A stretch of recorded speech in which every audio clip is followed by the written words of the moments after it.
Now that the dust has settled following the greatest comeback in league history by the Minnesota Vikings, a few takeaways here. Kirk Cousins. This season on Purple Daily, I was asked by Declan Goff if Kirk Cousins will ever shake the critics on not being a clutch quarterback.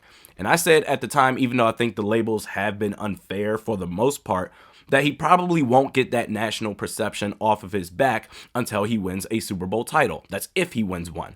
Well, I have to adjust that take. The whole Cousins is incapable of leading your team through adversity. It's done now. Down 33-0 at halftime. Kirk Cousins in the second half and overtime, 28 for 42, 417 yards, 4 touchdowns, 1 interception. That's an elite box score for a whole game of play. To do that in the second half and overtime to facilitate that monumental comeback, the only flaw he has is when he's in his own head. He can at times be his own worst enemy, but it's done now. If we want to attach 28-3 and now 33-0 to Matt Ryan's legacy, it goes both ways. No other quarterback has done what Kirk Cousins just did this past Saturday against the Colts. Secondly, I think it's clear that NFL officials, they need to go through some serious retraining the next offseason. Focus on critical thinking, because right now the norm is panic, blow the whistle early when they don't even know what the hell is going on. The Lions game, for example.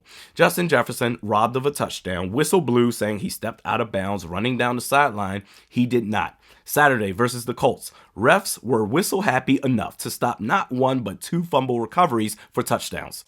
The NFL, who hears complaints all the time, and for the most part, they don't really care. That is, unless it impacts the fan experience in the business sense, because we know as fans that it's impacting the game in a negative light, but we're still going to give them all the ratings. We're still going to watch the games regardless. But when talking to the NFL, approaching them, you have to go about it as, okay, what do you as a league have to miss out on with these bogus ass calls? Marketing, social media, it's free marketing to get eyes glued to your league even when the games aren't active, right?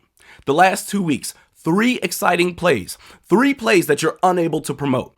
Easy content that you could have pushed basically never happened, but I'm tired of officials getting in the way of great football. The incompetence is taking away from fun and exciting plays for the fans to see. And even if you don't care about the loss of marketing or social media opportunities, what I know that rich people care about is their pride.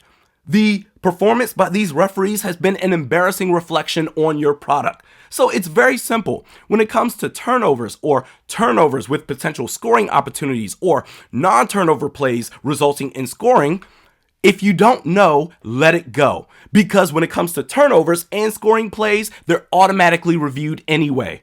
Whatever happened, the call will be correct or corrected. But these refs, it's just panicking and knee-jerk reactions. Oh, there's so much going on. I don't know what to do here. Beep. You do that, the opportunity to verify and get the call right goes out the window. It's on you. You as the ref just made a play in the game that nobody wants to see. Officials have been clumsy, panic-driven, incompetent, and it's taken away from the game. The Minnesota Vikings are still in control of their own destiny when it comes to the 2 seed. Just win out your last 3 games and it's yours. And with San Francisco on a tear as of late, the luxury of, okay, maybe we can rest our starters in week 18, that's over with now. So when it comes to your playoffs, the Minnesota Vikings get the 2 seed and have your playoffs minus the NFC Championship game, depending on what happens to the Eagles, have it run through US Bank Stadium. You do not want to have to travel to Levi Stadium and play the San Francisco 49ers in a playoff game. The historic comeback keeps it alive. Also, the Vikings clinched the NFC North division, so no longer have to worry about the Lions swiping that away. Although, as the 2 seed playing the 7 seed wildcard weekend, it's very possible that you're going to face Detroit for a 3rd time this season. This is the wackiest Minnesota Vikings team I've ever seen, and I'm here for it. Lastly, Duke Shelley. Great game against Indianapolis.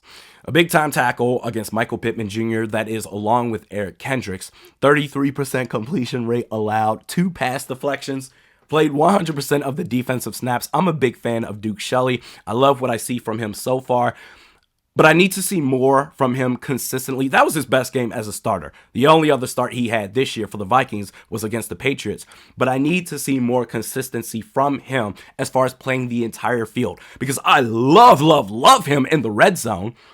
But here's a hot take for you. I want him back next year, no doubt, wearing a Vikings jersey, either as a corner or depending if Harrison Smith is a cap casualty.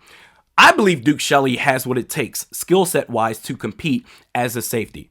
I know he's short. Hell, Earl Thomas was short, but Shelley has the leaping ability to make plays in the passing game. The Buffalo game, for example, in the end zone, 5'9" Duke Shelley breaks up a pass intended for 6'4" Dawson Knox. Serving as the last line of defense, that is, of course, unless he becomes super reliable as a corner playing the whole field, because he can be reckless at times, not realizing there's more field behind him for receivers to still make plays. But if he can tighten up there, sweet. But either way, the intangibles that Duke Shelley brings to the table, he has, as the kids say, that dog in him, either whether it's a corner or a safety. He has done enough to justify a roster spot next year in 2023.